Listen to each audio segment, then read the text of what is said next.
Greetings, drawers. Today we are going to start talking about portraits and drawing the human head. I'm going to start out by going over the abstraction of the human head as it relates to the human skull, which is the underlying structure of our human head. And then we're going to move on to doing some faster gesture studies of heads, and then ultimately I will do a full portrait demo for you in another video. I also would like to take a quick moment to introduce our model who we'll be working with. This is Chandra, and she will be modeling for us while I go over some of these things. All right. So the first thing that I want to do is I want to jump into the overall structure of this, and we will see how this relates to some of the other forms that we have drawn in the past, particularly the square box shapes. Right? So when we look at the skull, what we're going to do is we're going to divide it into two sections first. Right? The first one is going to be the cranial mass, right, which includes all of this in the front of the face here, and then the jaw form, right, which is down here. Right, so we're going to first understand the cranial mass as a rectangle shape from this direction. It goes up, over, and down, right, with a jaw form, right, that is attached below that.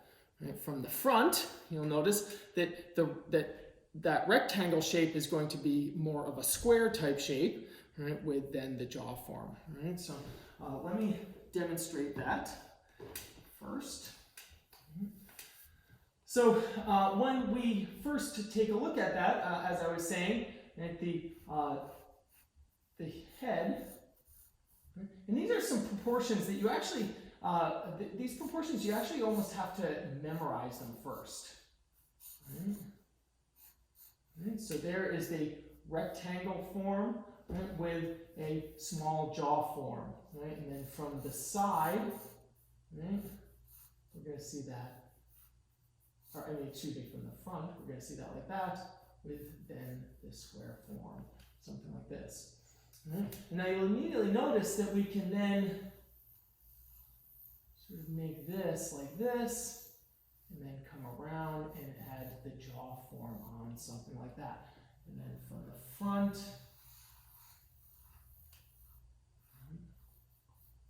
there's the jaw form, something like that. Right? Now, if we were to look at that on a 3/4 angle, right, on a 3/4 angle, it would look something like this. We'll start with the circular form on this one.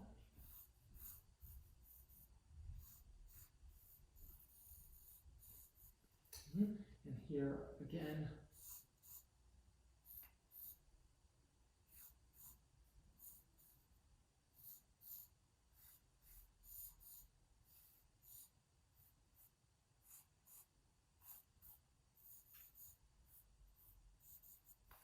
you can see how those different forms work. Right?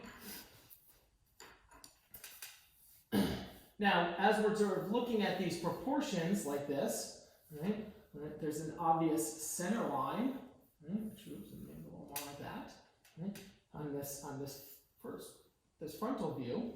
Right, that center line would be here on this view. On this one, that center line, right, is this outer edge. Right, so the center line becomes that outer edge. Now, the next thing that we want to take note of, right, after we've added a center line, right, that center line obviously goes straight down through here. Right, so the center line, as the head moves from one direction to the other, right, it's going to change. Right? The next thing is going to be our eye line. Right? So the eye line is the I frequently, you'll hear me call it the halfway line, right? Because the halfway line sits halfway up. So the distance from the bottom of our jaw to the corner of our eye, and from the corner of our eye up to the top of the head is half. Right? So you can see that is half. Right? So as we go back over here, right, that halfway line is going to be about here. About here. You can see that if I measure that, right, that's about half. Right? On this one then, right, it would be something like this here, and then kind of going back there. Oh, maybe I made that a little too high. It's a little bit lower. Right? Something like that. And that's about half. Okay? All right, let's switch pages here.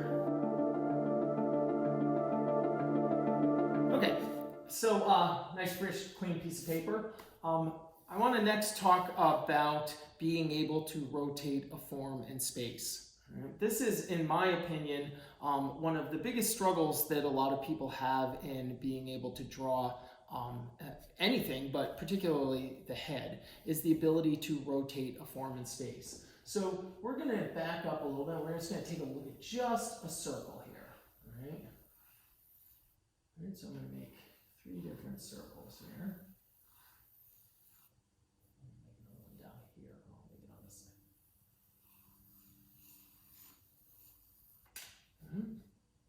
So if we're looking at this circle and I make a line straight across like this, a little thing up here like that. I always make this joke about how this is now a Death Star. Many of you will recognize it as a Death Star. Some of you will think it's a Pokeball, and that will sort of. I will date myself by saying that I think it's a Death Star. Right? So, and as we're approaching this small moon, right, we're coming out, and it's quite clear to us when we look at this, right, that we're coming at the side. Right? Now, if I were to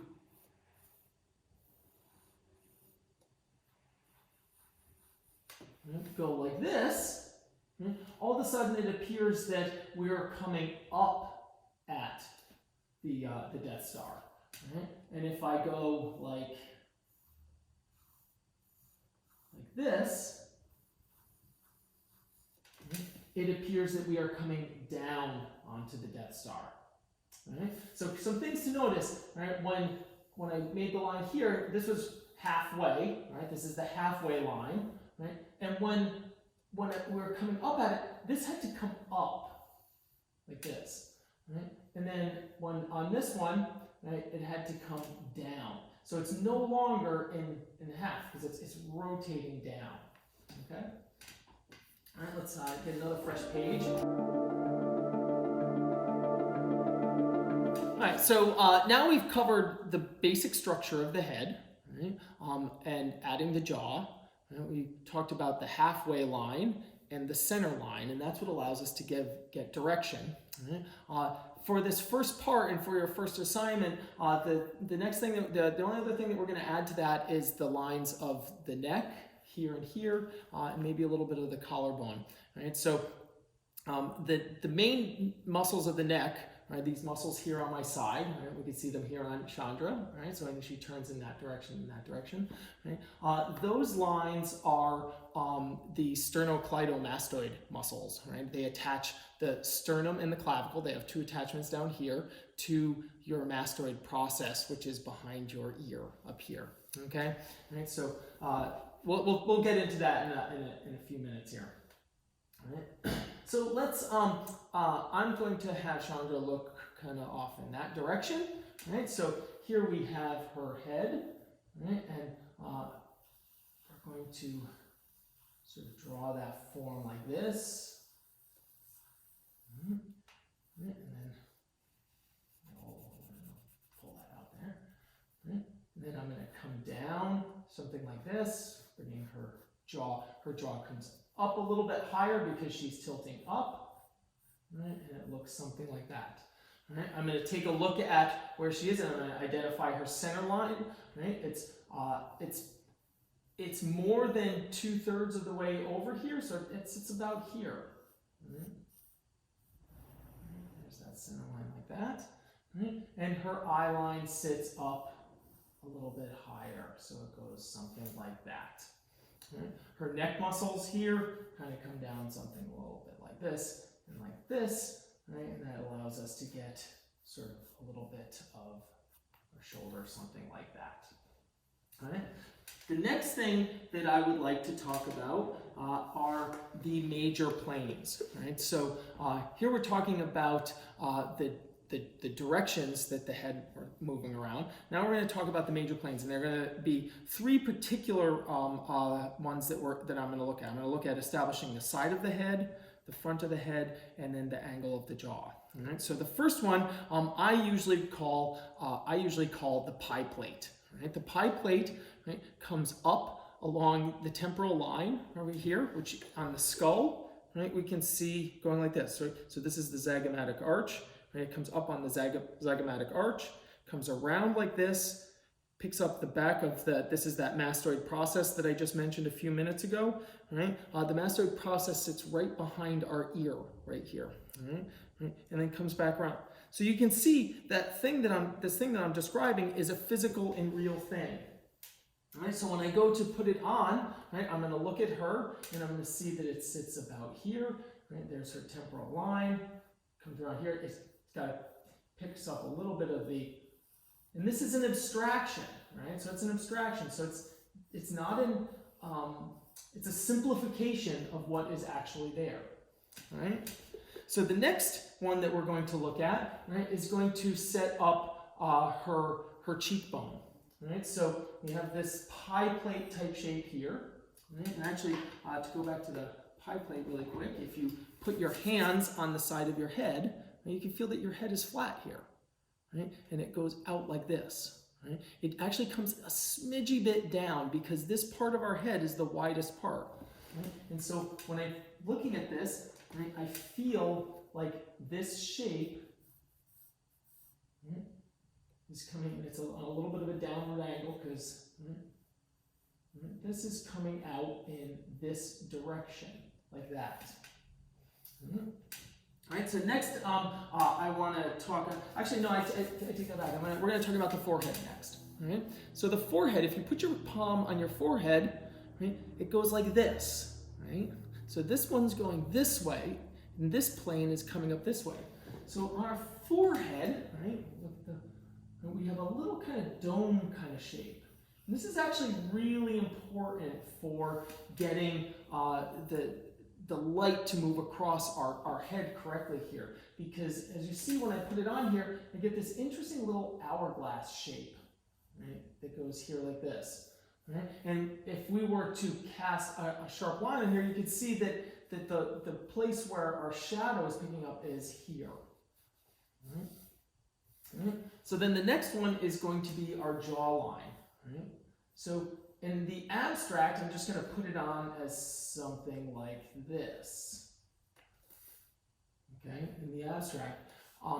Specifically on Chandra, her cheekbone is very high, so this would be actually a little bit more of a straight shape here and then come down a little bit more like that. Right? Now you might be looking at that head and you might be thinking, you know what, Eric, that looks like a robot head. And I would actually say that it is the opposite.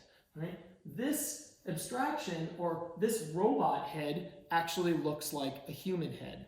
Right? The people who design robots, especially all of the science fiction artists of the early 20th century, they were all familiar with these planes of the head. So when they abstract the human head and to make it into some type of machine, they usually follow the guidelines that are set up by these abstraction guidelines.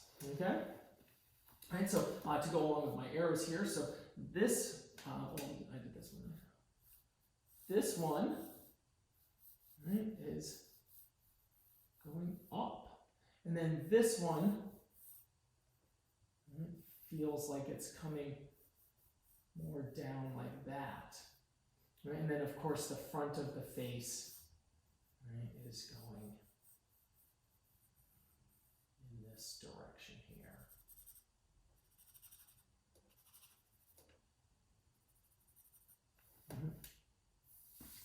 Right, so as I said, if we were to put some light on here, right, we would get sort of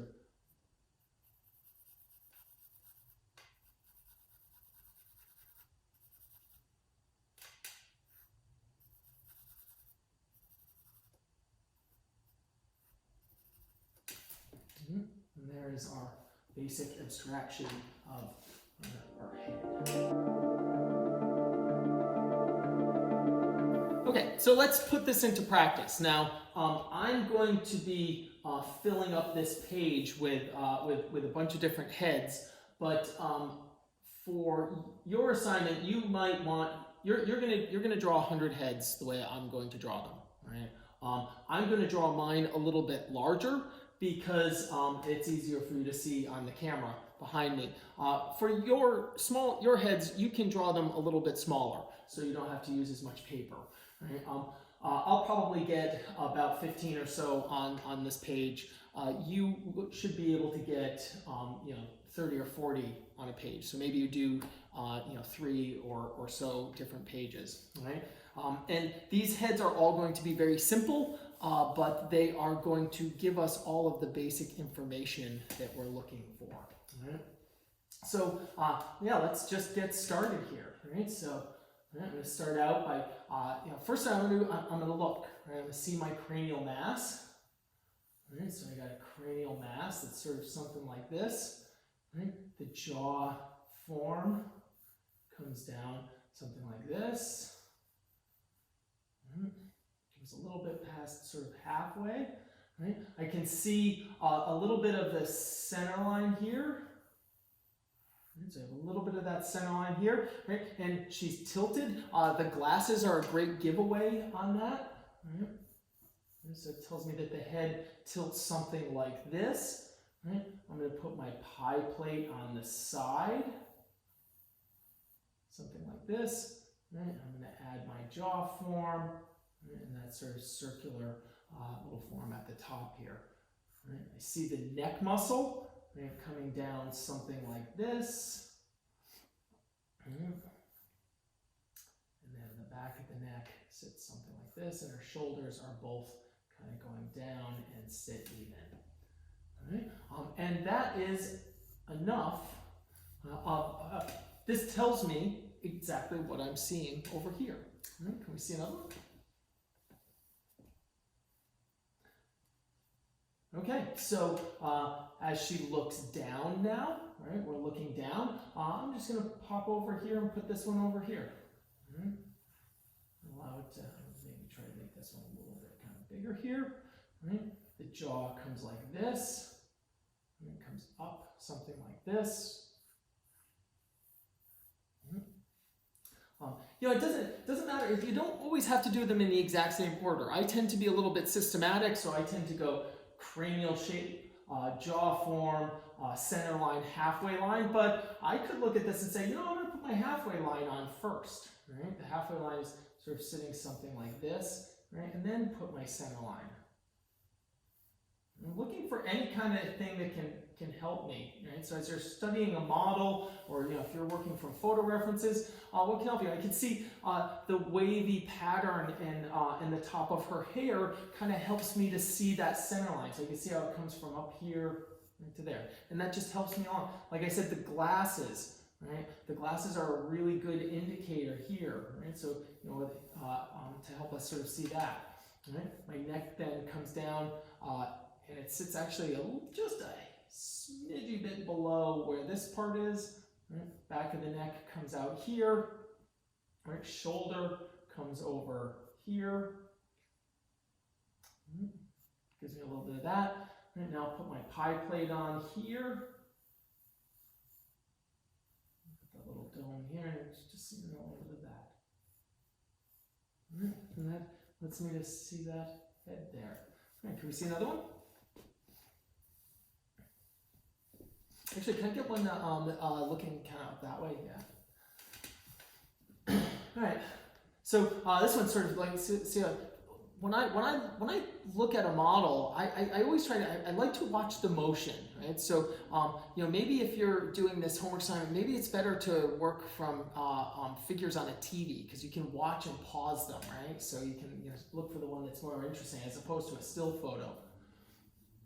Right, so I'm going to bring this head sort of up here like this, right? Starting with that cranial mass, right? It's on a little bit of an angle, so it's not quite as long. The head looks up something like this, right? The jaw, I'm seeing actually a little bit of the bottom of the jaw form here, so it actually looks a little bit more like that. I'm going to put my center line here. Again, I'm looking how far over is. If I put my center line here, it's going to look strange, right? It's not going to show that. It's way over here. And then my eye line sort of sits something like this.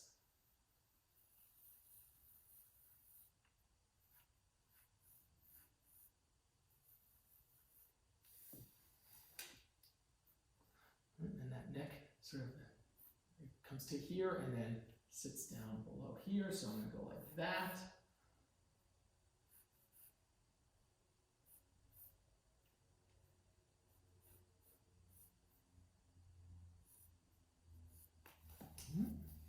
You see another one?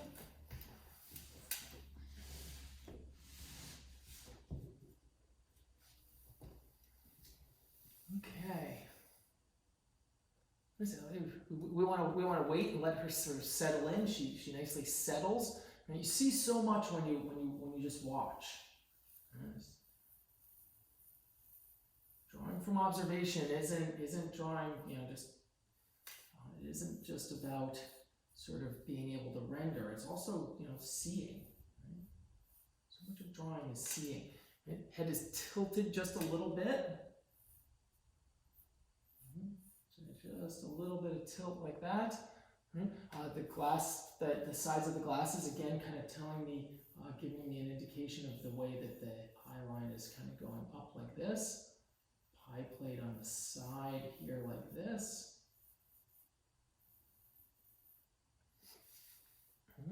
And then that shoulder sits just a hair under this, or the back sort of comes something like this. And I see a little bit of neck sort of coming down, something like that.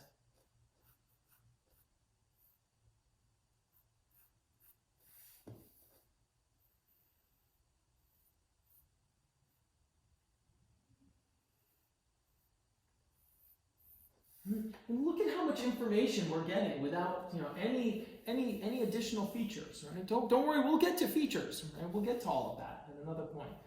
Let's see another one. Okay, so wait a minute, Eric. You can't draw somebody's portrait if they're looking away from you. Well, of course you can. Right? So all the same stuff applies.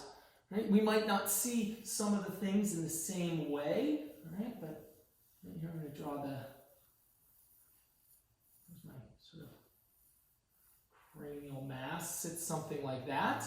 Right? I still have the jaw form that comes down here, right? But I'm only seeing a little bit of it, right? As it sort of pulls kind of away like that. Right? And this one I'm going to bring the back of the neck down just a little bit. And I'm going to sort of just put that there just sort of so we can see that. Now the center line, right? The center line of the face, when we look at the back of our head, right, it comes down like this, right? So there's that line. And one of the things that I will kind of add here, on the back of our head, right? On the back of our head, the way that the trapezius muscles come up in our neck here and attach in here, it creates like a little tiny kind of Mercedes type symbol, right? So it kind of actually looks like this on the back of the head a little bit. And there's a little extra one there. Right? The pie plate form is still there. Right? It sits kind of something like this. Right? And she's looking up a little bit, so the halfway line is kind of coming something like this.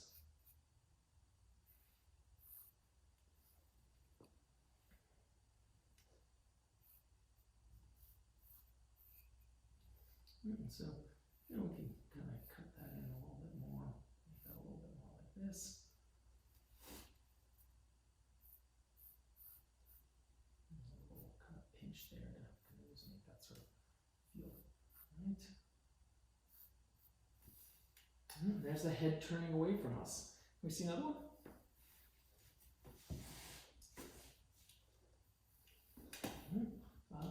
Head is looking sort of down. So it's almost in profile for me, almost in profile, but not quite. That's an important sort of observation.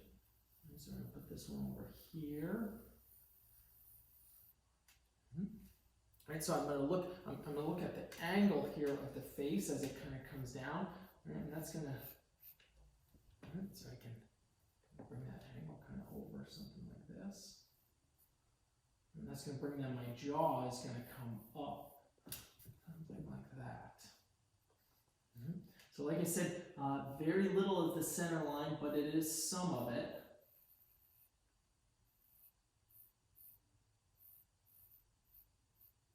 And at another point in time, I will talk to, as we go into figure drawing next semester, I will talk with people about exaggerating, right? And that's a place where I would normally exaggerate a little bit of that sort of head, but we're not going to get into that right now. There's our eye line going across there.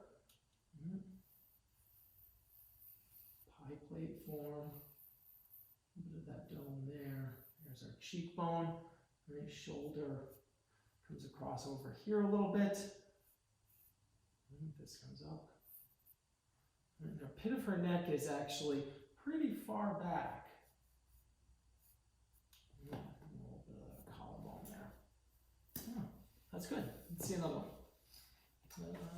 Maybe that one. Oh, I like that one. Oh, do that, tilt that. Yeah. Okay, so again, trying to look at different kinds of ways that the head might look. Find a sort of spot in here. Put another head in here. All right. Looking at that angle, that center line is going to come down here. So I'm going to actually, for this one, right, I'm going to put the center line on first. Right, because that center line is going to kind of help me to get that jaw form a little bit better.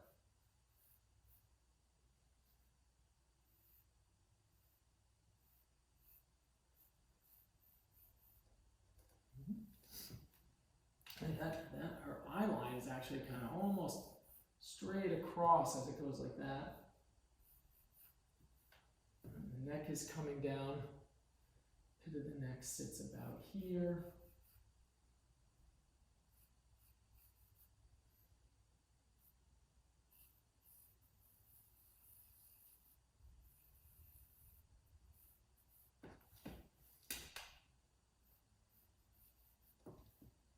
Again, I might exaggerate just a little bit there.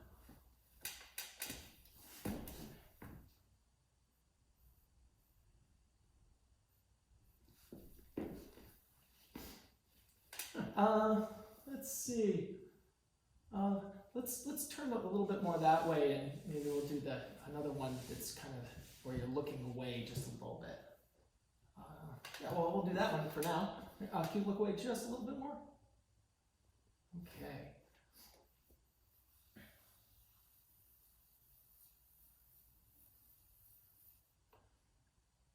So you notice as she looks away, right, you see a little bit less.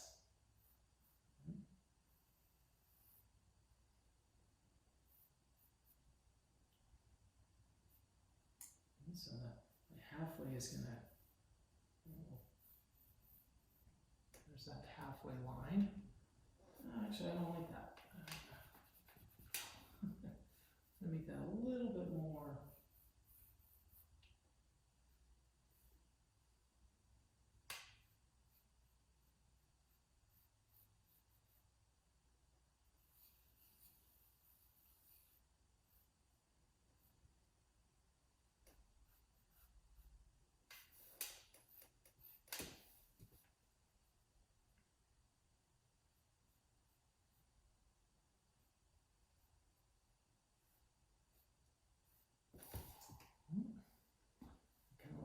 That one looks like this one.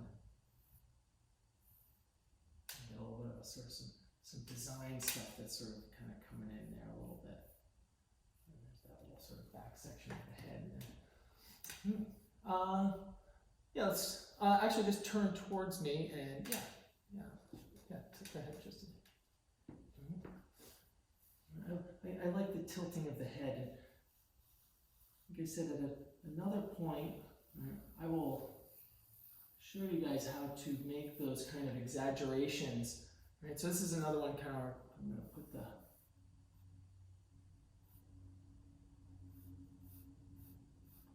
center line in first.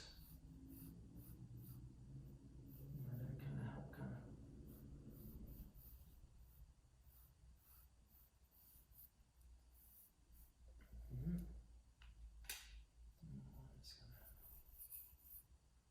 Something like that.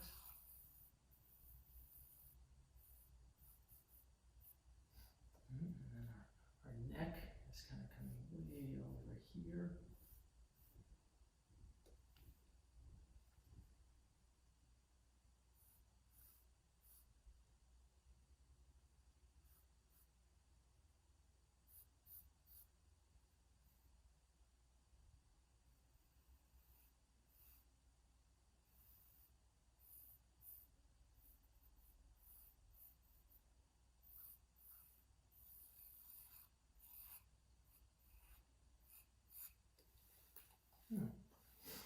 Let's see another one. What else we got? I have no idea, to be quite honest. My brain's like, what do we do? Let's maybe see one with the shoulder connect. Ah, okay, you're right. This is a great one.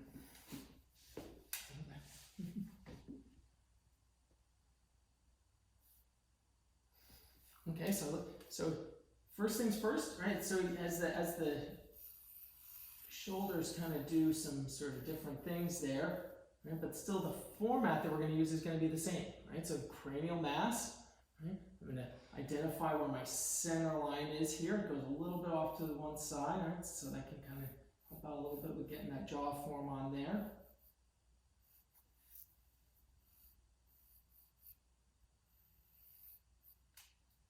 Eye line comes down a little bit like this.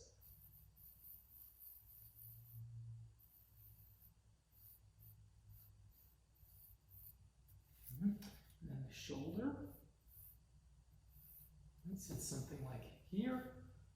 And then we have our neck kind of crunching like this. We got a little bit of tension in there. I'm just going to kind of put that in there.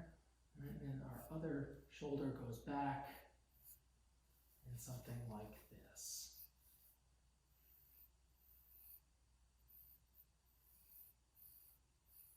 And I know we might get tempted to want to put in a bunch of extra features in here. I'm actually going to move my center line a little bit more.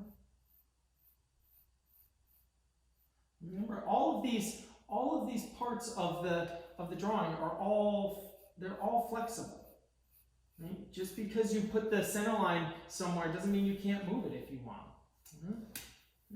I could probably fit 2 or 3 more. Let's see what else we got. Okay, here's a good one. Can we get one shoulder up, maybe? Okay. All right. So, great pose here. We should put. Do you want to put the one looking up down at the bottom, or I'm going to put it up here? I think I like this spot right here for this one.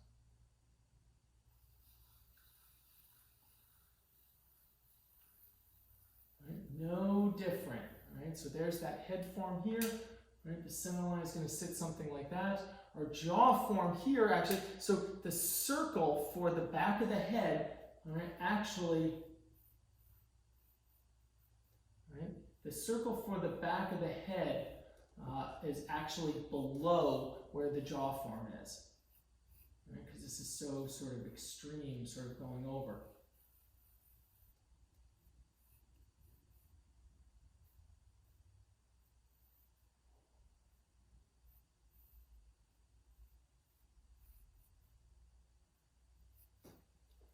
Pit of the neck sits about here.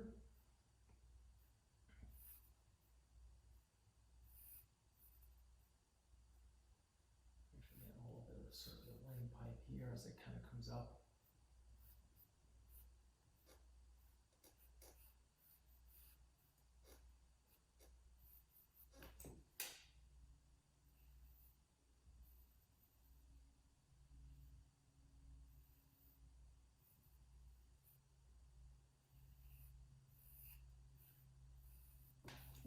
And that head clearly looks up. Right? Look at how high up the eye line is. Right? This is the halfway line.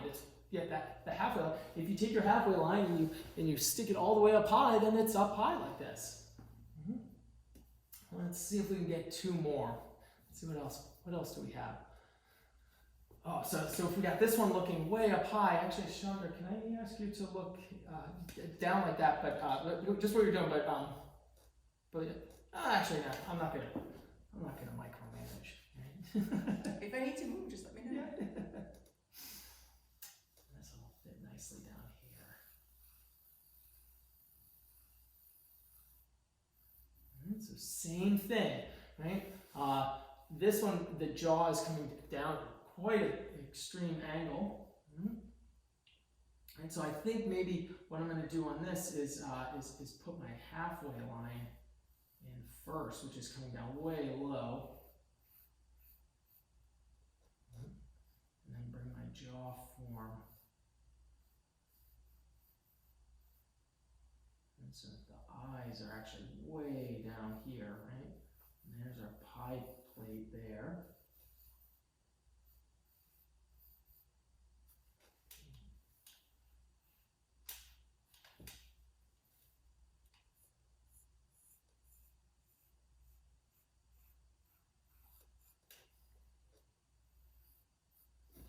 So see that the eyes are way down here. And then my shoulder, right? Actually from where I'm seeing, now one of the things I should probably explain is the camera that's shooting her is a little bit to the side of me, otherwise I wouldn't be able to see. So from where I'm seeing it, that that shoulder comes out of right about where her eye line is over here. Right? And then we're getting the neck on the back here. Right? And I don't even see the pit of the neck, right? But I do know that the collarbone is kind of coming out here. Right? So, and that one's coming up and kind of comes down, something like that. Right? So, and that's kind of all I have on that one. Right? One more. What are you looking for? I think I need something that looks down that way. Yeah, right? Yep. Oh, that's perfect. Look at that. It's almost like you're looking at my page. All right. When you start having multiple figures, multiple heads on a page, there's an inevitability for narrative. It's just going to happen. You can't put two people in a room and not have some type of story kind of develop. Right? So that's kind of what I see all the time in this. And this starts to become a narrative, a conversation, a dance, any number of different things, whatever you want it to be. And then it comes back like that.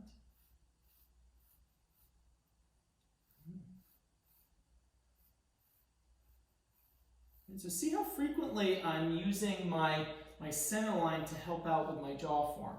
Right? So, and then the eyes are coming way down low like this.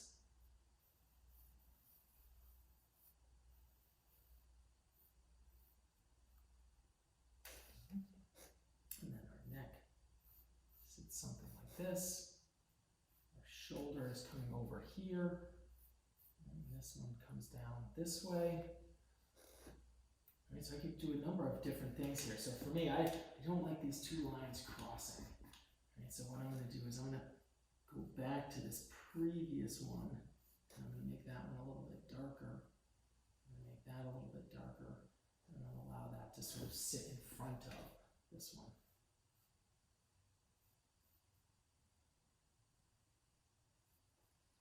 And so our neck is kind of coming back this way, right, and this way, and looking off something like that.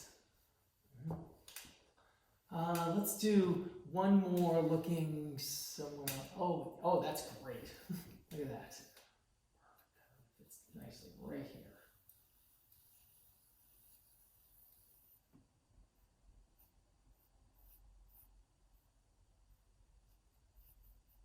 Now, as you do these, don't be afraid to allow them to overlap a little bit, or to like I was just saying, to allow one to sit in front of another one.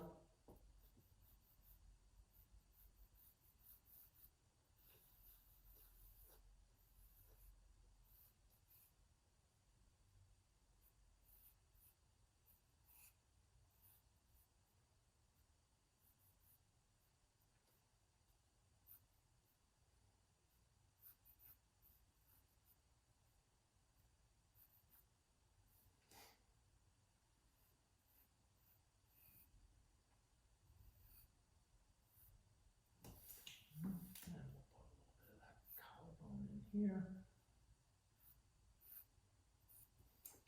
Okay. All right. I'm going to call that there. And so that's okay. Let me count them out for you real quick. So we have 1, 2, 3, 4, 5. 1, 2, 3, 4, 5, 6, 7, 8, 9, 10, 11, 12, 13, 14. So I got 14, almost 15 on one page.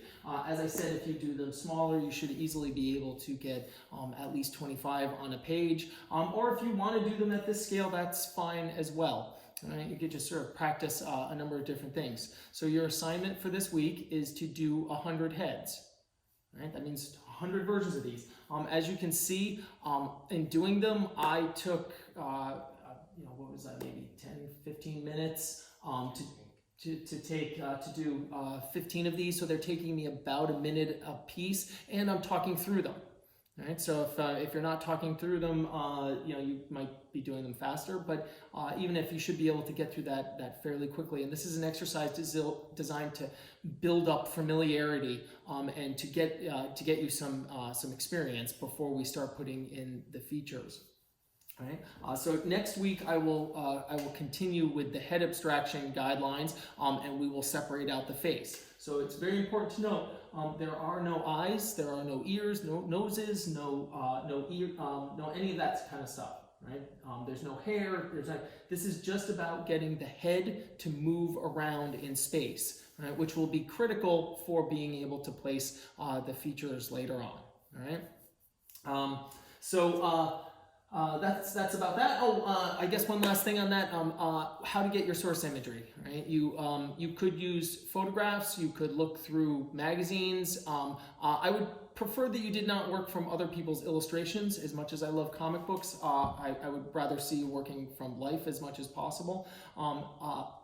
Another good thing would be to put on a show, and just every time, just pause and, you got people moving around, and just, keep pausing the remote, and you'll be able to see something. The best way to do it would be to get a model, right? So if you have somebody in your household that is willing to sit with you, I would just, make sure that anyone you get to model for you, that they take your project seriously and they don't goof around too much on you, right? So it's hard work to do modeling for a drawing, or for modeling of any type, but to model for a drawing. So if the people around you aren't going to take it seriously, I would prefer that you worked off of the TV or magazines or something like that. All right. I think that's all I have for now, and I will see you on Monday.